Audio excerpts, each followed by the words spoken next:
Hello, listeners. My name is Charles Scott, and here we go again this weekend, and not weekend, we're during the week. Depends on when you're watching it. Welcome to Can We Talk? This is Charles Scott Sr. I'm Charles Scott Jr. Like I said before, you can watch this on your own time as far as you go on Facebook, TikTok, YouTube. Type in Can We Talk? Tri-State Realty. Multiple episodes at this point, over 100. Not just real estate, information that also help your life. Yeah, we give a lot of information out here helping you with your finances and try to give you an idea of how to plan for the future as to some of the things that are happening, not only in, like I said, real estate, but as far as inflation. We try to stay away from politics. Oh, yeah. Don't talk about that. We don't get involved in any of that. But we might talk about the after effects of it and some of the things that we see happening as a basis of the policies that are being enacted. So yeah, therefore, that's very true. These are some of the things that we do talk about that would possibly help you in the future with making some kinds of decisions. Yeah, definitely. I was going to say the news does affect the market, and politics do too. We don't really talk about the politics, but what affects you is the interest rates, the inventory, what people are doing in the market now. I get calls every day. People ask me, is this a good time to buy? I tell them, okay, is it a good time to buy for you? Are you actually ready? Have you gotten a pre-approval? Do you have money saved up for closing costs? Have you explored all your options as far as there are any programs in the state that can help you with down payment? If those boxes are all checked, I would say, are you ready to buy a house as far as we can start right there? One of the things, like you just mentioned it there, all real estate is local. So some of the things that we may talk about here may not apply to you in other parts of the country because our broadcasts now are throughout the United States, and with the internet and YouTube, anyone can tune in no matter where they are in the world.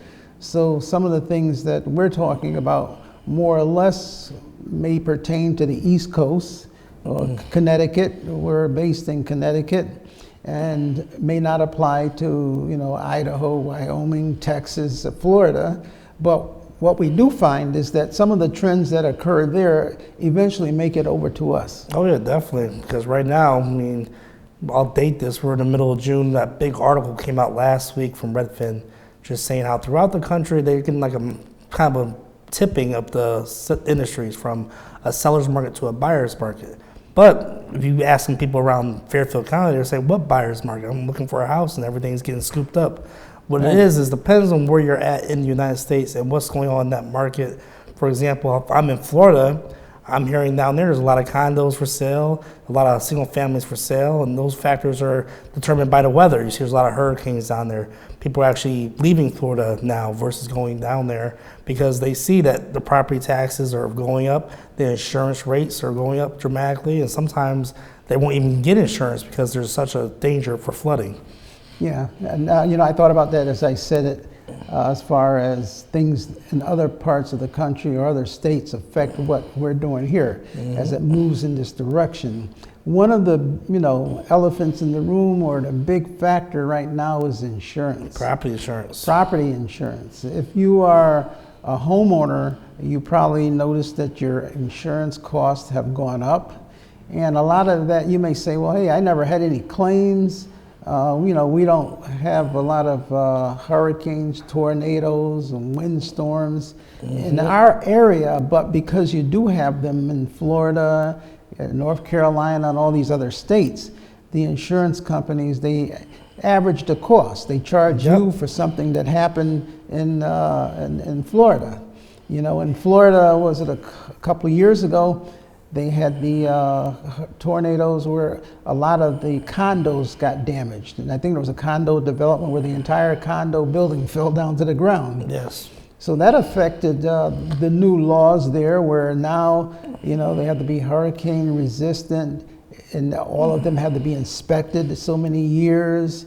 And the assessments, the condo fees shot through the roof, and it made it hard for people to get insurance. So other condo developments throughout the United States and other insurance companies started looking at that. So that even actually affects us here in the East Coast.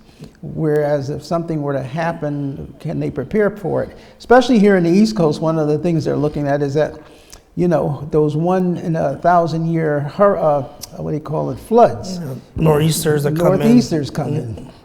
The flooding. We are on the Atlantic coastline, coming all the way from New York into Norwalk, Stamford, Bridgeport, Stratford, New Haven, all the way up to Massachusetts.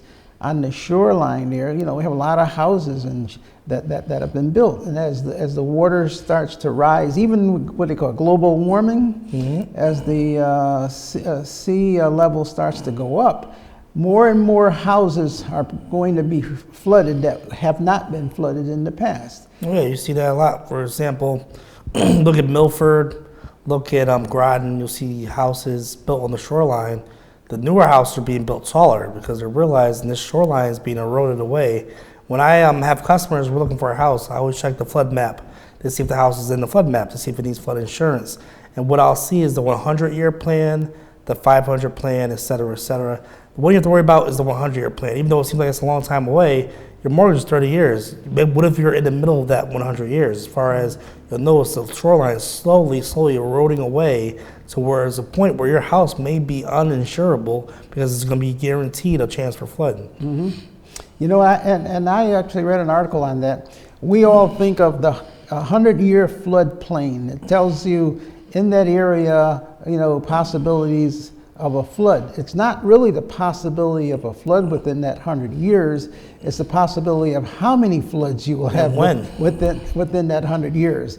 So you don't have to wait 100 years. It could be, could be next week. And we have what we call, you just said it, the northeasterners, where the water swirls around counterclockwise and sucks the water up from the ocean and deposits it on the land. So it pushes the waves into the waves and the currents into the land, which causes, it's the wind, they say. They always say it's not the hurricane, it's the wind pushing the water. Yeah, you see that a lot. As far as once the storm is over, you see the water recedes back to where it came from. But the wind will pick the water up, like you said, and move it into areas that normally don't see any water or anything like that. And then all of a sudden, houses that didn't normally need flood insurance going forward will need flood insurance because they didn't get wet before. Right. So as I said, we talk about a lot of different things on this program, that being one of them, to let you know that some of the possibilities, so that when you're going out there and you're looking to purchase a property, we're saying that these are things that you should take into consideration. Even if it's not a problem now, it could change because these maps, the maps, and what I say by maps, the Army Corps of Engineers, or FEMA, they make up maps and they show lines and streets that might flood. The insurance companies use these maps to determine how much money to charge you for insurance. But they change the maps, and a house that used to not be flood now may flood.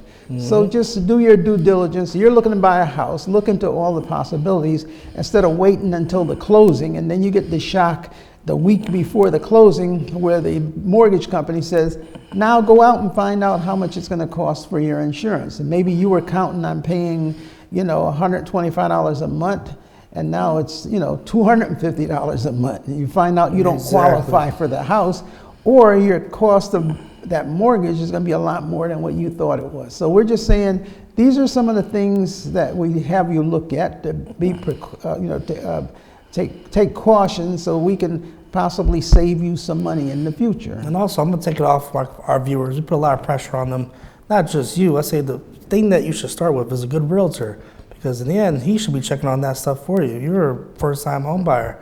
You got a lot of stuff to learn. You may be taking a first-time home buyer class. I take classes, I teach classes also.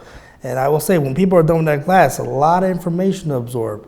But if you have professionals around you, you build a good team, these professionals should be checking on these things also.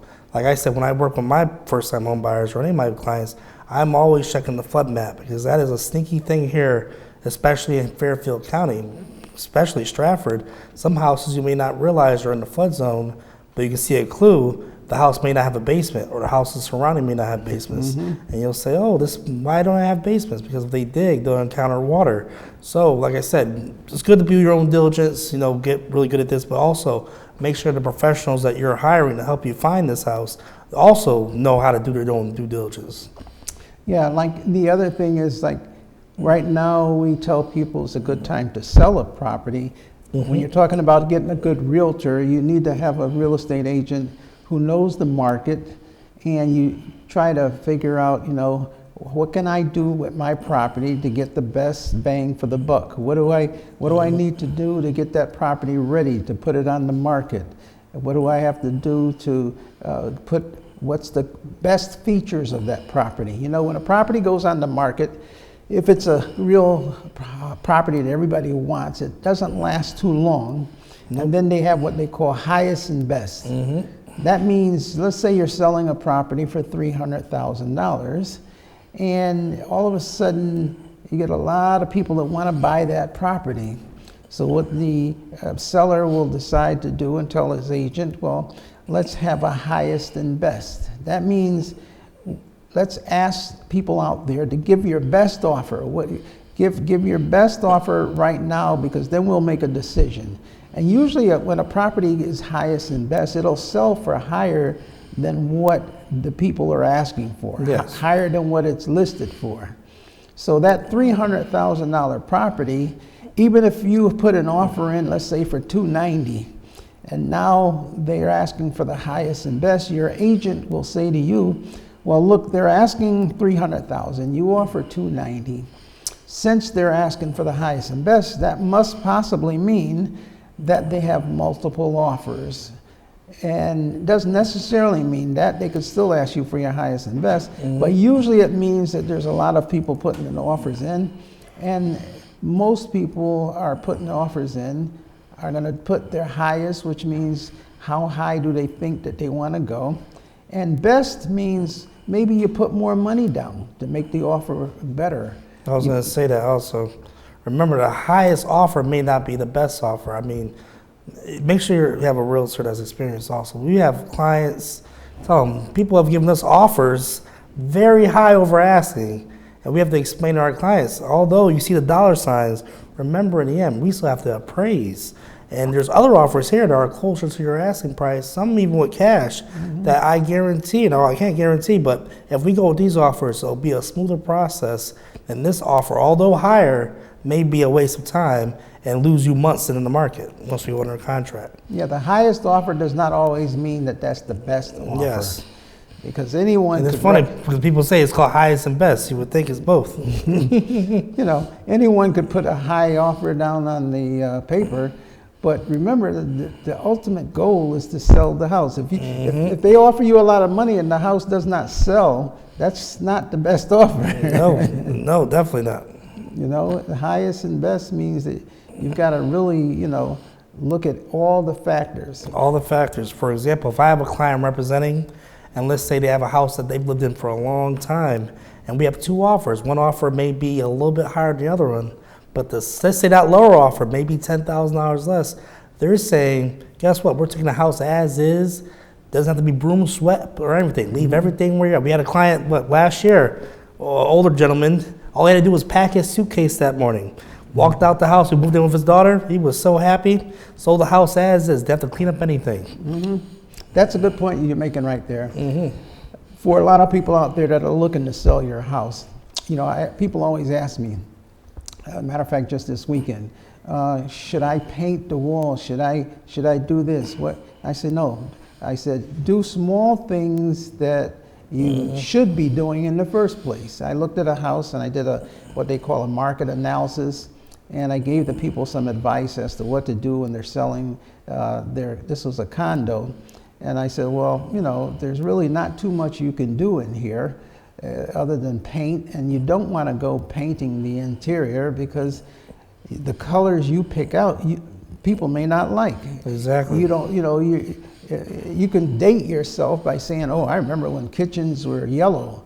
I remember when the boys' room was blue and the girls' room was pink. And you go into some of the houses and you got a yellow kitchen, a pink room, a blue room. The bathroom is either blue or pink. I'll say wallpaper sometimes. It looks like a circus. And so, or even there again, older people, they like the wallpaper. So they'll have wallpaper, they'll go order wallpaper at wallpaper. So you can imagine this house, a yellow kitchen, blue room, a pink room, a blue bathroom or a pink bathroom, a wallpaper up there, carpet on the floors, and you're like proud as can be saying, oh, this is beautiful. And people walk in and they say, oh, that is ugly. Gee, you know, that is right away the value of the property just drastically went down. Remember, I was gonna say, when you were selling your house, you wanted to keep it like a blank slate, you know, neutral colors. That's why I say we order a CMA from us, and even though I say the word order, how much does it cost? Nothing. It's free. It's a free CMA. And like I said, I can either send me some pictures of your house, or I'd rather come to your house so I can see what you have done that's different than other houses. For example, maybe your basement is finished, maybe you have a jacuzzi, maybe you've done things in the backyard. And like I said, these features are gonna make your house stand out from the others. Yeah, don't put too much money into the house. Like as far as, you know, painting, don't paint unless, you know, maybe the last tenant you had living there, the child got a hold of some crayons and decided to go throughout the house with the crayons. In a case like that, I'd say yes, you know, paint. But like my son just said, paint with a neutral color. People now like this, it's like a light blue, like sky blue. But very light tint. But don't go and, you know, do that unless you, if it's got the old eggshell, leave the eggshell there. I was gonna leave the eggshell. Don't go repainting over it because people may not like the color that you choose. Appliances, it doesn't, you know, people today do like stainless steel appliances. But it wouldn't pay for you to go put new stainless steel appliances in because people have their own preference. You might put in Hot Point years ago. They like GE or they like LG or people who all have these newer type of appliances so that you may put something in there that they may not like. So you're spending all of that money. Exactly. And it's not going to give you a whole lot of value. Let them negotiate on the price versus you dictating what you want them to have. Yeah, I was gonna say that. Like, you know, I always encourage people to order a CMA, have us come out, but we'll point out things you will be surprised that if you fix this way or move this that way, but oh wow, that will increase the value a lot more than doing something that's very major, like doing a bathroom over or paving the driveway. Maybe inside your kitchen, your cabinets are brown. Let's paint those white. Let's see what that does. You know? Right, there you go. That's very simple. Doing that will actually make the room feel bigger, the kitchen feel bigger. You know, we know brighter too. And trust, we know some areas, and we're experts in this area, Fairfield County and abroad. But don't buy things brand new if you can. I mean, if you want to put a nice stainless steel fridge in there, refurbish. And you may think refurbish is damaged, dents. There's some great places you can buy some stainless steel appliances for a great value. Remember, you're selling the house anyway. It's not going to be your fridge anyway, but it'll be a functioning fridge. Don't go to Home Depot and spend $1,200, $1,800 on a new fridge you're not going to use anyway. Well, you know, like you just said, there's different ways you can go out and really fix the house up. That's why you would call us as professionals. We can come in. We could recommend certain places to you that you can get things at a great discount. Something that might cost you $2,500, we could show you where you can get it for like $600, and it's going to still have the same effect. It's going to have the same effect. Same effect. So you just save yourself $1,800 or $1,700 there. You save your money on a stove, save your money on the refrigerator, and on the cabinets, like you just said. What I like doing is if you got brown cabinets or dated cabinets, don't go replacing all the cabinets. You can get a nice high gloss, extra white, it's called extra white high gloss paint. And you put a couple of coats on there, if you necessary, 3 coats on there, and you look at it, it's just as shiny and white, and change the knobs, you know. I recommend that, change the knobs. Change the knob, put some silver or gold knobs on there, and you've just created a nice white cabinets, beautifully looking, nice photogenic too, because when you take a picture and you list that property, you don't show the, you know, I was going to say the ugly brown cabinets, because some people out there may have them and get offended, but I'm just telling you what the buyers want. That's what the buyers want. Have a nice backsplash and everything. And, you know, you don't have to have marble. I mean, you can do quartz. You can even leave it as is long as it looks nice, neat. You know, have some used appliances in there. There's other parts of the house people are going to focus on also. And if you don't want to break the budget, they have out now, which even I bought recently, they have these nice quartz-looking countertops that are Formica. In other words, years ago, the Formica was that yellow. They give you colors. They give you a swatch of colors. You know, red, blue, green, yellow. There's all solid colors. And it's all dated. Now, with the new designs they have for the countertops, they have. And I won't mention the places you can buy them. I'm not advertising it. Give us a call. You can go online, look. They have nice quartz-looking countertops that you can custom and put the sink in there. And to be honest with you, they look beautiful. They look very good. It's just a matter of you know, getting up there and hitting it with a hammer. But to be honest with you, some people are getting away from the, what do you call it? The marble. The granite. Granite marble. Because what happens if you have a pot that falls down there and cracks the granite? That's a lot of money. Now you got you know, an inch thick granite with a big crack in it. So that's worse than having a regular Formica that it just bounces off of. Imagine a brand new car. A brand new car with a dent in it is worse than an older car with a dent in it. So, yeah, I was going to say that with the Formica, like you said, and the quartz, there's other options than just standard granite, getting it cut and everything like that. There's cheaper options that look just as good. Because remember, people are going to start with your house where? On Zillow. They're going to look at the pictures. Pictures look good, then it gets them there in the house, and they see the house looks good. Maybe make sure the lighting is good. Trust, when your house is listed with Tri-State Realty, we do a video tour, we do an open house, we do a lot more things that other places can do. You know, we should have started a program, This Old House, but I think they something like on TV. Yeah, right. we could give you a lot of what is it called, do it yourself or something, DIY or something like that. Tips on which is what we're doing right now. Like I said, is ways of saving you money and putting more money in your pocket when you sell that particular property. There's many things that you can do.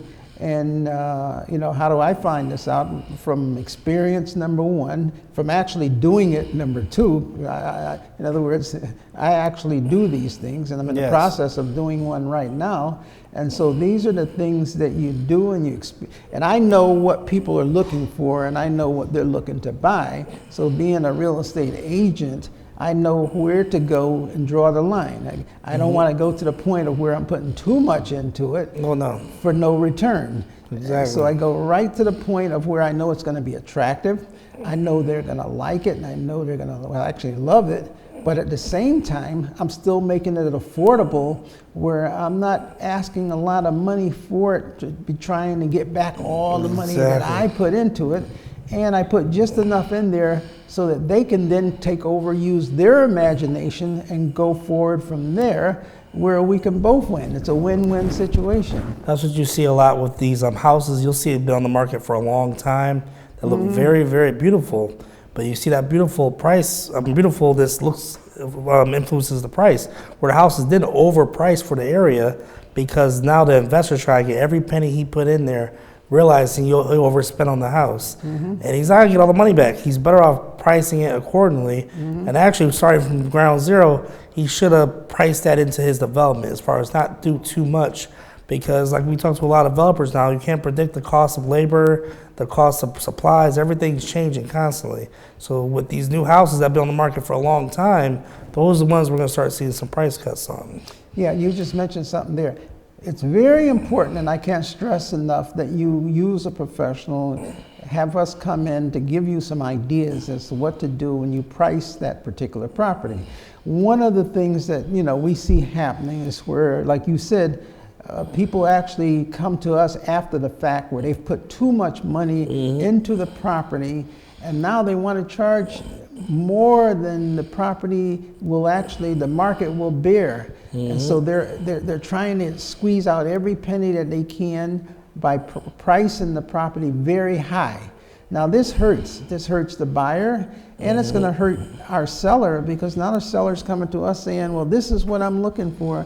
And we know based upon the market that really that's overpriced. Yes. It's an overpriced listing. Now, we can't refuse the list. We can't say, well, no, we're not going to sell your house because you're charging too much. Number one, it creates animosity. The seller's going to say, well, you don't want to sell my house. And he might just get someone willing to pay that. Or he would get another real estate agent and say, oh, I'll take that listing. So we make a deal and say, okay, I will list your property. However, after a while, we got to revisit this and see. Exactly. If you're not getting anyone, or if the feedback, everybody who saw your house said it's overpriced, then you can consider reducing the price of the property. But here's the problem you run into.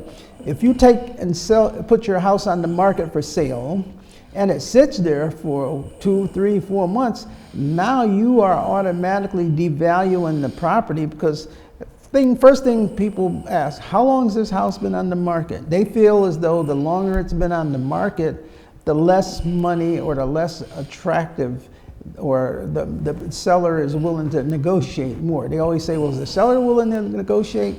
Of course, everyone is willing to negotiate everything, no matter what. But if it's been there for a long time, it devalues the property, because it's probably saying, nobody wants me. It doesn't look good when you have a property that says 87 days, 100 days on the market. But if you have a good agent, make sure you have a good agent that looks into things. For example, I've helped some of my clients get some good deals, because these houses that have extended days on the market, they're not showing up on Zillow as the hot newest items or newest properties. They're actually on page 4, 5, 6. But we have a good agent, I can look at the confidential notes. It may say buyer unable to perform due to mortgage, et cetera, et cetera. So the house could actually be ready to go, just the financing wasn't working on the buyer's side. I tell my clients we can slip in there and possibly put an offering and accept it a lot quicker. So make sure you have a real estate agent that's going to look at all the factors when it comes to a house that's been on the market for a long time. So basically what we've been talking about today is, number one, it's a good market. It's a good time to sell the property. However, you have to also do your homework, get an agent, some people that are experienced. We've got 40 years of experience. This is what we do. There's no cost for us to come out and look at your property and give you some ideas so that you can get top dollar for that house. Yes. So again, our number's right there. Give us a call. Father and son team. You get 2 for the price of 1. Yep, exactly. Until next week, God bless. Amen. All right.